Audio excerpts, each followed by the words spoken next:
Sri Manickam Tagore. Thank you, sir. Thank you, Speaker, sir. India is an old country but a young nation. Unlike the young, everywhere we are impatient. I am a young and I too have a dream of a strong India, independent and self-reliant in the front of nations of the world in the service of mankind. With the quote of Sri Rajiv Gandhi, I would like to initiate the debate on the grants on Ministry of Youth Affairs and Sports. Finance Minister has allotted 2,216 crores for the ministry for this financial year, and I must reiterate the BJP's New India, a $1 trillion dream, but $1 million mindset. Honorable Minister is here, and I'd like to start with their party vision document in 2014 of the election manifesto, in which page number 20, it speaks about the youth making India unstoppable. And there are some promises the party has made it. For example, Young Leaders Program, it was promised to set up a National Youth Advisory Council. It was promised. BJP has promised district level incubation and accelerator program for encouraging innovation and entrepreneurship. It has been promised. Availing students loan has been promised. Setting up of neighborhood children's and youth parliament across India has been promised. A program for youth for development has been promised. But all these promises has been kept as promises only. And Honorable Minister, on the targets, the party's policy document which speaks about it, where we are, where we have arrived, what more needs to be done, and the party's document which I see as their government document also. I presume that the House at least tried to know the deliveries made by the government, the return promises by the policy document, or else the document of 2014 itself is just a Jumla document.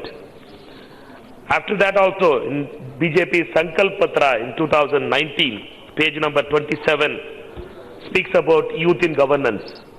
Mentions that there would be incentive reward youth who engage with society. But when I see the grants under the Nehru Yuva Kendra, Rajiv Gandhi National Institute of Youth Development, Young Leaders Program, I doubt whether government truly wants to walk the talk on its election promise, or just simply wants to kill the institutions having the names of certain individuals who build the nation. The Neighborhood and the Youth Leaders Award, the National Youth Advisory Council, were programs encouraging leadership about the youth, something on which the Prime Minister has focused repeatedly on Mann Ki Baat, has seen zero budget allocation. The Sankalp Patra also talks about special awareness and treatment of substance abuse.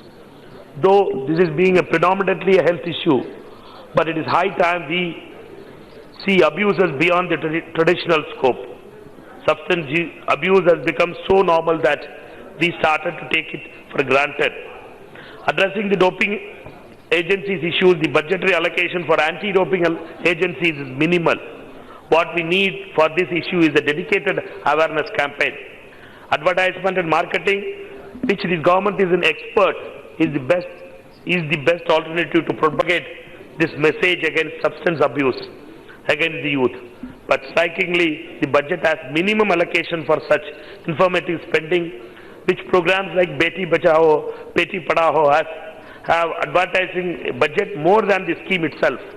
But what I want to emphasize is that we don't want to have a Utwa India just like a Utah Punjab, which was created because of Akali and BJP policies in Punjab.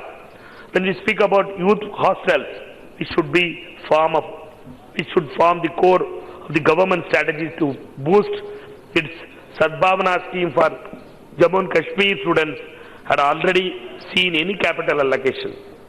At times like this, when the youth of especially from the scheduled caste and the scheduled tribe counterparts are traveling across India, it is important that government provides suitable accommodation in the hostels. It's very heartening to see that out of the 80 hostels under the youth hostels, only 50 are in functional stage itself. And I request the Honorable Minister to stay in one of the youth hostels to see how its conditions are. I hope that his stay will improve that youth hostels. Across India, we should have minimum had in each district one youth hostel at least. And I like to taking to sports the primary agenda of the existence of the ministry. I have stand by the budgetary allocations made by the ministry for several federations responsible to look after the sports in India. 9 crore rupees allocated for hockey, 9.6 crores for National Rifle Association, 1.3 crore rupees to Athletics Federation of India. Is this how we are going to attain our dream to be the top table of the Olympics? Is this how daughters of our country like Hema Das, P.T. Usha, Geeta and thousands of girls inspired by them come out of the shortcomings and truly shine in the world of... And how long does Modi ji will hide the rags of rich stories of our hard-working sons and daughters, and like Rathoda, my colleague Rathoda also, to take the responsibility for the disasters of Rio Olympics. We need to have a concrete plan, not tweets and challenge videos to make a difference in the field of sports. I'd like to speak about the Nehru Yuvakendra, a pan-India organization which has been receiving is at the receiving end of the government's hatred for the Nehruvian institutions. Beyond the token sum of around 257 crore, 39% of the posts in the organizations are laying vacant. The allocation in the NYKS, around 500 officials have retired, getting their pension benefits from NYKS. As an autonomous body, it should have formulated NYKS pension trust with a seed money of 25 crore to the needs of the pensioners as followed in other autonomous bodies. Will the minister take action towards that? A demographic difference of more than 40% of our population, the budget inspires India to spend $229 billion on sports in 2019-20, while United Kingdom spends $1.5 billion in 2016. We take pride in taking them in GDP capitalization, but we fail to overtake sporting ambitions of our colonial rulers. I hope that minister will look into it and convince the finance minister to get more funds to the sports ministry. It seems that government actively wants the youth side of this ministry to decay to help the cause of certain right-wing organizations which wants to occupy the social space. National Service Scheme, Young Leaders Program, Scouts and Guides were all made to forward the cause of social service amongst the other Indian youth. I was in the youth club in my school days. I'll finish in 2 minutes, sir. But youth club is it is verge of disappearance in villages. In my district, there are around 80 youth clubs only. Can the minister, a young minister who can have a vision for the future of India, in each panchayat, let us have one youth club which will be funded by 1 lakh rupees per year, which will have a great impact in rural areas. I like to suggest that these kind of steps which has to be taken in the rural areas to engage the youngsters in the rural level will be the new India which they plan to have it. But 21st century India, which Rajiv Gandhi wanted to dream, had plans to do that in the name of NYKS. I hope that the minister will reply in his reply and accommodate those wishes which I want to submit. Thank you so much, sir. Thank you. Next speaker is Sri Brijbhushan Sharan Singh. Please. बोलिए। सभापति महोदय,